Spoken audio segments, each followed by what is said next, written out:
1,5 million de kilomètres carrés, soit 3 fois la taille de la France métropolitaine, plus du tiers de la surface totale de la Polynésie française.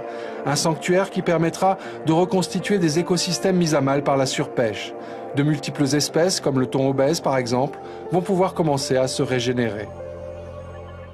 We have a direct relationship with these animals, and we believe that these animals are part of the genealogy of our people. To expand the boundaries of Papahanaumoku, for me, represent one small contribution that we can make as part of Hawaii to that global partnership of caring for place. Il ne s'agit pas d'une mise sous cloche. Seule la pêche commerciale à grande échelle ou les activités minières seront bannies. La pêche locale sera préservée et surtout, à l'image d'autres zones protégées dans le Pacifique, ce sont de multiples activités économiques plus durables qui vont pouvoir se développer.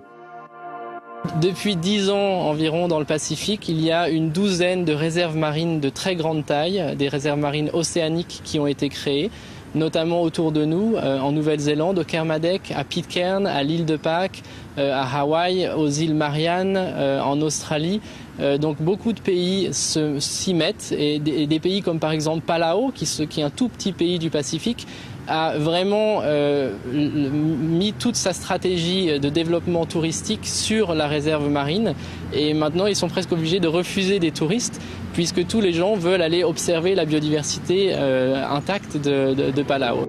Les pays du Pacifique qui ont fait le choix à courte vue de vendre des permis de pêche à la Chine, par exemple, ont pu constater après quelques années les dégâts dramatiques occasionnés.